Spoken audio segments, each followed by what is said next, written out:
بێگومان ئێمە لە چوارچێوەی هەوڵەکانمان بۆ هەم بۆ خزمەتکردنی ئاوارەکان هەم بۆ گەڕانەوەی ئاوارەکان بۆ ناو قەزای دووز و دەوروبەری لەگەڵ نوێنەرانی خەڵکی دووز کۆبنەوەیەکمان کرد بۆ دووسێ مەبەست. گرنگترینیان ئەوەیە ئێمە زانیومانە بە هەوڵەکانی هەموو لایەک لە ماوەی ڕابردوودا نزیکەی 3500 خێزان گەڕاونەتەوە ناو شاری دووس.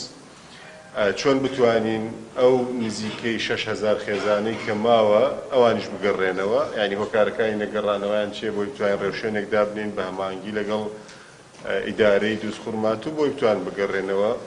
سەراحەت یانیمێ بە سەراحەت بڵێەوە بارودۆخی بەسەر ناوچە جێناکۆکەکان هات ئەوە خەیاڵە کە ئێمە بڵین ئەگەڕێتەوە دۆخی پێش ڕفراندۆ، بەڵام ناشکرێ خەڵک معاناتی هەبێت و نەتوانێت بگەڕێتەوە سەر ماڵ و حاڵی خۆی.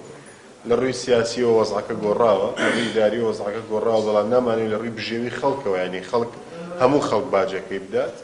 بۆیە گەڕانەوەی زۆرترین خەڵک بۆ ناوچانە بۆ سەر ماڵ و حاڵی خۆیان ئەمە ئامانجە کەی ئێمەیە وەکو وەزارەتی کۆچ و کۆچبەران